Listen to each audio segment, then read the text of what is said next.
Tonight on America's Dumbest Criminals, meet two rookie robbers who are just breaking into a lifetime of crime. Get up close and personal with a lady who hides a full-length mink coat in her full-size stretch pants.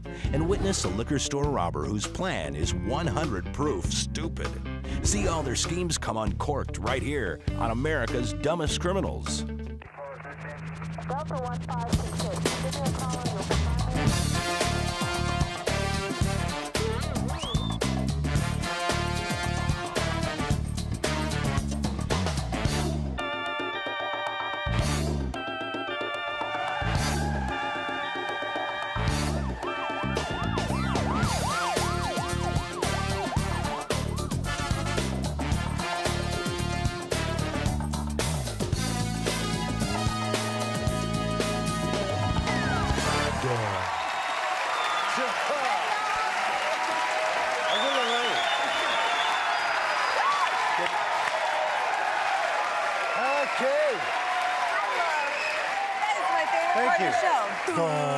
I know it is. I love that part. Thank you for joining us tonight. All right, Debbie, I got a question for you. Okay.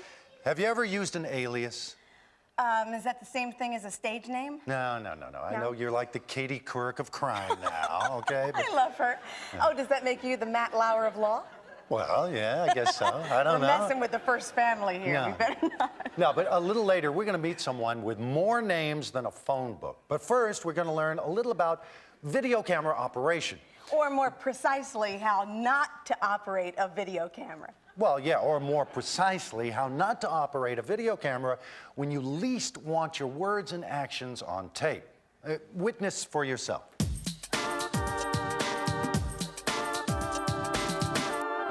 My partner and I we just decided to stop at a restaurant and have a bite to eat. And we're pulling into the restaurant, and as we're pulling in, we look across the street, and there's 3 or 4 kids, and they have set up a ramp, and they're riding their skateboard, and you can see that they've also got a camera there. It appears that they're taping their skateboarding. So we go inside to eat, and we're sitting down having a bite to eat, and I hear some screeching tires, and I'm thinking, what's going on outside?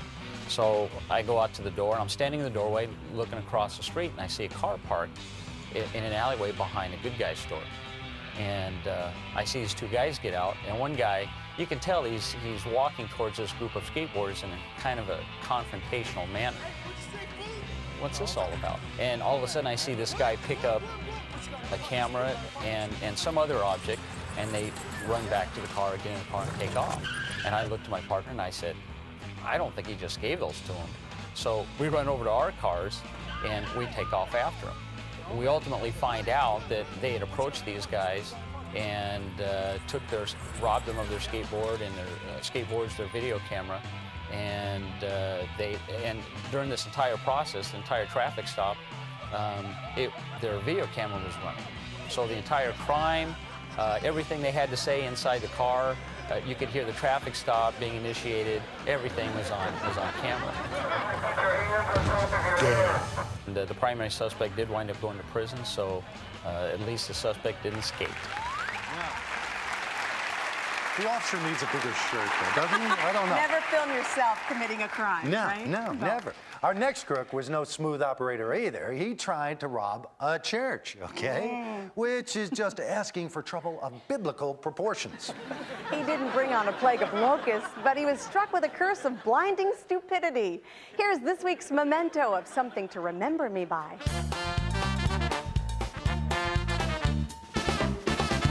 I arrived at the church in the morning and noticed that one of the doors was ajar, and went over to check it, and it had been broken into.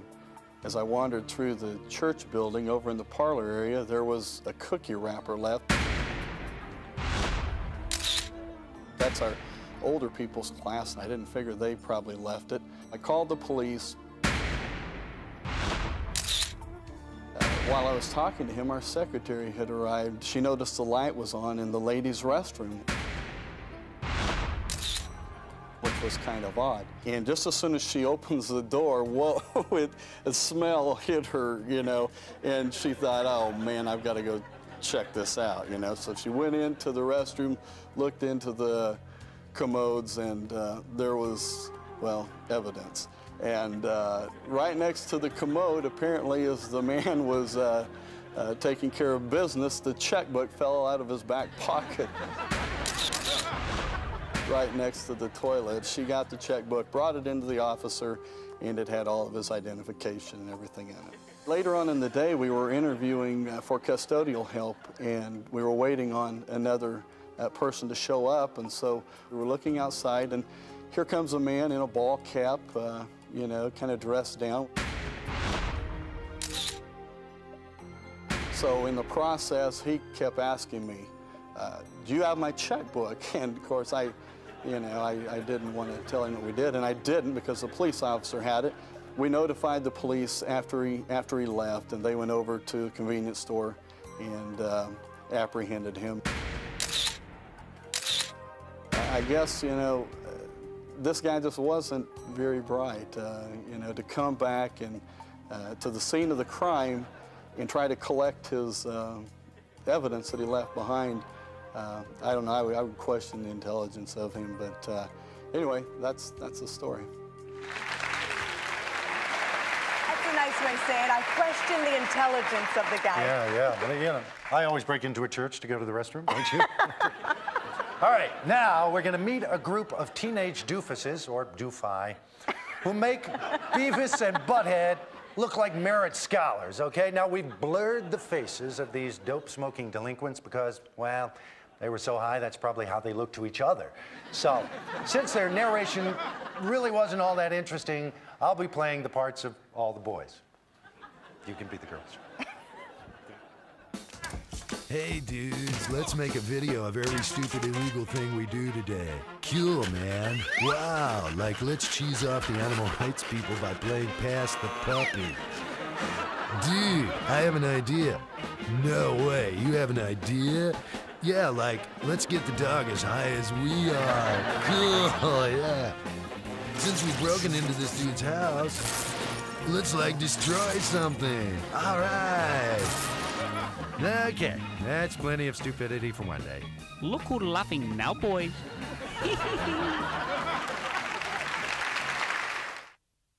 It is illegal to carry an ice cream cone in your pocket in Lexington, Kentucky. Yeah, wouldn't you love to know what sparked the need for an ice cream cone legislation? They probably have a 21-day waiting period to buy something from Baskin-Robbins there, you know? Well, coming up next is our Blue Light Special, featuring a woman of many names and talents. Now, I'm not talking about Little Debbie, but first, consider this. When you're telling a lie, it helps to have some clue what you're talking about. Why? Because the person you're talking to just might know more about the subject than you do. That's exactly what happened in our next story. Witness what happens when a dumb excuse is met by intelligent questions.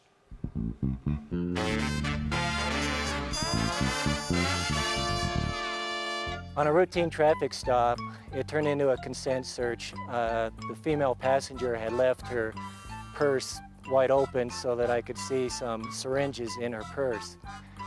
When I asked her if those syringes were hers, she said, well, yes. And I said, what do you use them for? And she said, well, I'm diabetic. I said, okay, well, do you take your insulin shots in cc's or units? She stuttered and hesitated for a minute and said, units. I said, okay, well, how much? Again, she hesitated and said, 30. Well, that was the wrong answer. If she was able to take 30 of those, or 30 units, she'd have to shoot herself 60 times to get her insulin shot. I told her that was probably enough for an elephant, and she was under arrest. Ow! 60 times! She would be the human pincushion. Okay, would a rose by any other name smell as sweet?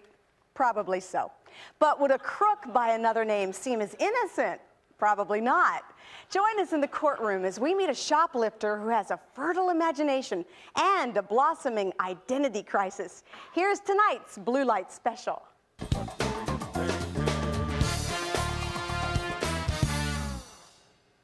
Allow us to introduce Teresa Burnett, and Ann Andrews, and Terry Davis, and Karen Falls, and Betty Jarvie, and Tamara Giles, and the list keeps going.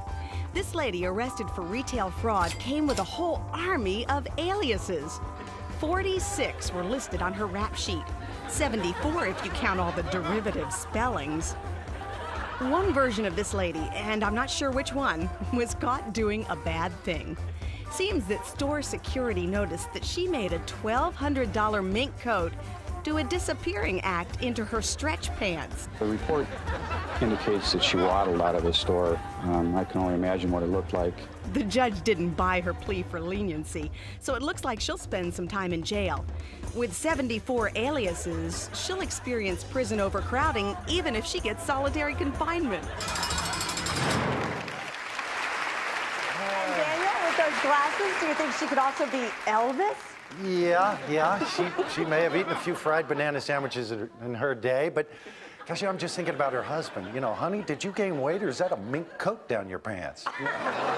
She's a whole mink coat in her pants. But all right, but this I can say for sure. Not all criminals are cold, calculating scoundrels. In fact, some of them are quite capable of feeling the pain of another person. See how an undercover officer tapped into a primal urge to pry a criminal from a privy. I was off duty one day and I heard on the radio an officer's call for assistance in the apprehension of an individual who had a warrant for his arrest. And as I was responding, I was informed that he had headed into Orem Community Hospital in our town. And we did a building search of the hospital, couldn't locate him, except for one locked door to the men's room. At that time, we didn't know if the suspect was armed and dangerous. And so we decided that, being that I was in plain clothes just off the street, that I would pretend like I needed to use the bathroom.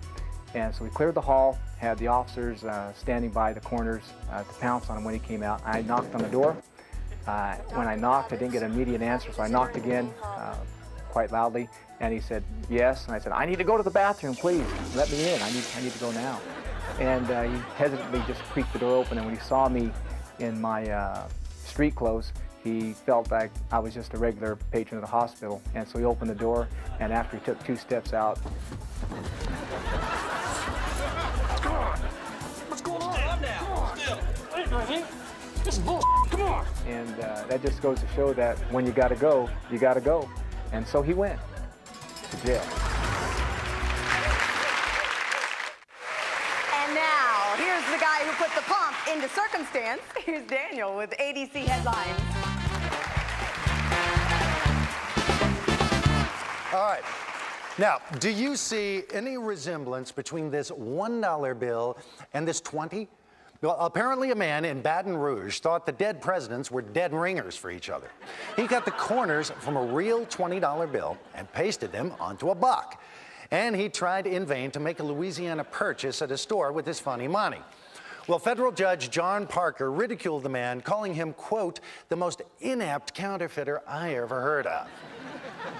2 good old boys drove into Rainsville, Alabama to repossess a vehicle and ended up getting hauled away themselves when they asked directions from 2 local police officers. The lawman noticed the duo's 100-proof breath, and a closer look revealed an open gallon bottle of whiskey. Oh, wait, and did I mention the sawed-off shotgun resting between the seats? No. Well, instead of getting directions to their intended destination, they were rerouted to the local jail. Now, a minor fender bender in Newberry County, South Carolina, escalated into violence when the driver of one car shot one of the 2 men in the other car. Witnesses picked up a discarded porcelain potty on the property and pummeled the poop out of 2 of the 3 problem-purveying people. Police Chief Wright noted that the assailants used the entire toilet, not just the lid, and beat the crap out of the 2 fellas. The shooter's mistake was simple, though. According to Chief Wright, yeah, said the law enforcement officer, he took a gun to a commode fight. All right, and those are the ADC headlines ripped from somewhere near the back of your local newspaper. Debbie.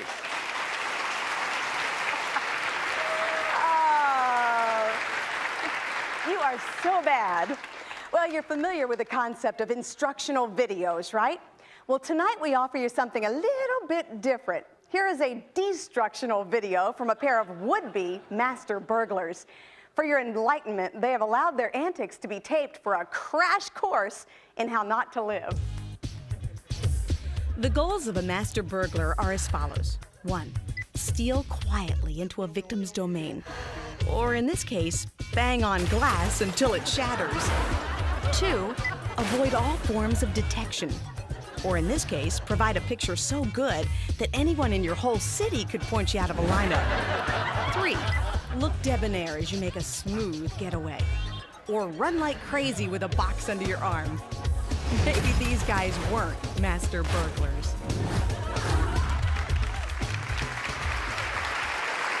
I think even those guys could teach our next robber a thing or two. The story you're about to see follows the misadventures of a man who holds up a liquor store. Now, he's not the first guy to come up with such a bright idea, but he may be the first to rob one in such a spectacularly bad location. Check it out. And I've got a good one for you. There was a couple guys that came up from Fort Lauderdale, decided to do an armed robbery right across from the police department. Directly in front of our police department, we have a small sign that says Delray Beach Police Department, but they didn't see the sign. They went in and held up the business. A delivery man comes in during the robbery, runs across the street, tells the police that the liquor store across the street from the police department's being robbed, and the whole police department, everybody off duty, everybody ran across there and caught these guys within seconds. And that's really dumb. Dumb, dumb, dumb, dumb, dumb, dumb, dumb, dumb, dumb. Well, The Bicycle Thief is a famous French movie considered by some to be a real work of art. The Bicycle Thief at our next story, though, is just a real piece of work. See if you think maybe his mental kickstand isn't quite touching the ground. I went on a call on just a juvenile runaway, so I ride up on my bike, park out in front of the house. I'm probably in there for about 10 minutes. I come back out, and my bike's not there. So I'm looking around for my bike thinking, oh, I know my buddies took it, you know. And so I look around, some little kid runs up and says, are you looking for your bike? And he said, I think that it went that way. So I ran down the street trying to find the bike. I find a male that matched the description that the young kid gave me, and find the bike in the backyard. And we question him, cuff him up, throw him in the car, and I asked him why he stole my bike, and he says, well, I just really liked it. I said, didn't you read all the police signatures on there and names? He's all, no, I can't read.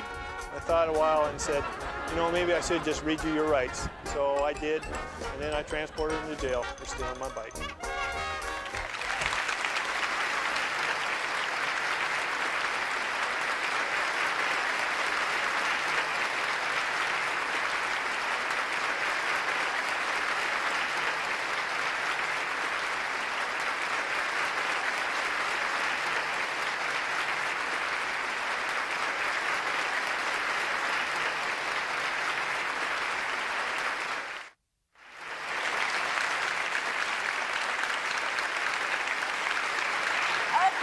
This week's edition of We're Not Making This Up is filled with irony. And the suspect is full of something, but I don't think it's irony. No. Irony? Ironing? No, irony. Irony. Okay, meet a man who'll probably not be nominated for Father of the Year. And Daniel, I'd like to tell you about one of the dumbest criminals I've ever seen. We received a child support warrant for a guy that owed a lot of child support several months ago. We went out to serve this warrant, did a little investigating. We talked to one of the neighbors, and she agreed to call us when he arrived home. When she called us, we went to the address to arrest him, and he had a T-shirt on that said, "The world's greatest dad." And I thought that was one of the stupidest things I've ever seen. That was a stupid thing. He didn't qualify for that shirt. No. But you think he would have changed shirts if he'd known they were coming by that day, don't you? Probably not. Yeah, but they don't have deadbeat days. You know? Should. If you've got a lead on a story, or you just can't wait for more state-of-the-art stupidity or dumb puns or whatever, visit our website at www.dumbcrimes.com. And we want to thank you for joining us and extend our gratitude to the law enforcement officers who make this show possible. Every day they lay their lives on the line to keep us safe from the stupidity of would-be criminals. As always, we hope that we have all learned from others' mistakes. But if you haven't, we just might see you next week on America's Dumbest Criminals. Goodbye.